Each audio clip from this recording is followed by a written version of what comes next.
దేవాదుల మీద అవగాహన లేదు, కనీసం ఇరిగేషన్ సంబంధించిన బేసిక్స్ కూడా తెలియని దద్దమ్మలైన రేవంత్ రెడ్డి ఇరిగేషన్ మంత్రి అయినటువంటి ఉత్తమ్ కుమార్ రెడ్డి చేతుల ఇవాళ సాగునీటి ప్రాజెక్టులు ఉండడమే మనకు భద్రత లేదు, మన ప్రాజెక్టులకు భవిష్యత్తు లేదు. ఆ తర్వాత సీతారామన్ పండబెట్టే ప్రయత్నం చేస్తున్నారు. సమ్మక్క సాగర్ను కూడా నేను అవహేళనగా మాట్లాడిండు రేవంత్ రెడ్డి.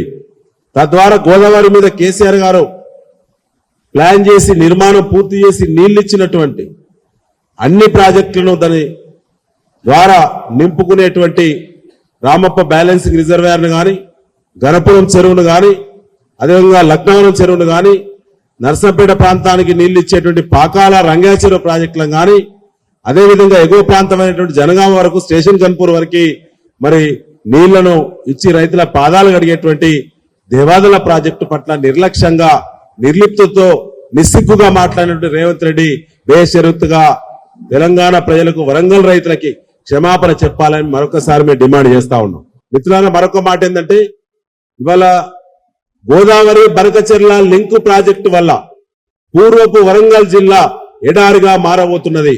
ఇప్పటి వరకు మనకు అందుబాటులో వచ్చినటువంటి ప్రాజెక్టులన్నీ కూడా పనికిరానటువంటి ప్రాజెక్టులుగా మరి దుష్ప్రచారం చేసేటువంటి పనికిరాని ప్రాజెక్టులుగా మూలకు నెట్టేటువంటి కుట్ర జరుగుతా ఉన్నది.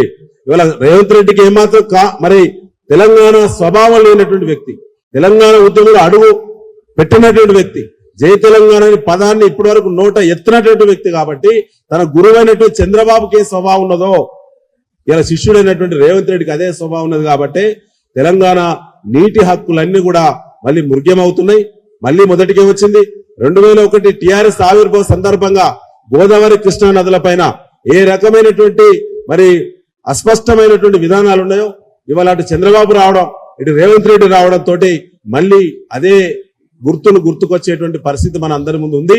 కాబట్టి ప్రజలు, రైతులు కూడా కేసీఆర్ గారి నాయకత్వంలో బీఆర్ఎస్ మాత్రమే తెలంగాణకు రక్షణ కవచం, రైతులకు మరి రైతులకు మద్దతు ఇచ్చేటువంటి, రైతు సంక్షేమాన్ని కోరేటువంటి నాయకుడు కేసీఆర్ గారు. కాబట్టి ఇలా బనకచెర్లను ఆపాల్సిందే. బనకచెర్లకు మద్దతు ఇచ్చేటువంటి ఈ ప్రభుత్వంలో కొనసాగుతున్న అధికార పార్టీ ఎమ్మెల్యేలు, అధికార పార్టీ మంత్రులారా, ఖబర్దార్, మీకు గ్రామాలకు వచ్చిన సందర్భంగా మీకు ప్రజల నుంచి, రైతుల నుంచి తిరుగుబాటు తప్పదని చెప్పి ఈ సందర్భంగా మేము హెచ్చరిస్తా ఉన్నాం. ఇలా గోదావరి మీద ఉన్నటువంటి మన దేవాదుల ప్రాజెక్టును అవమానిస్తూ దేవాదుల లొకేషన్ కూడా తెలియని ముఖ్యమంత్రి, దేవాదుల గోదావరి బేసిన్ పైన ఆధారపడి ఉందనేటువంటి మరి చిత్తశుద్ధి లేనటువంటి ముఖ్యమంత్రి మాటలు, ఉత్తమ్ కుమార్ రెడ్డి యొక్క వైఖరి ఇలా తప్పుపడుతూ వారు క్షమాపణ చెప్పాలని చెప్పి మేము మరొకసారి డిమాండ్ చేస్తా ఉన్నాం.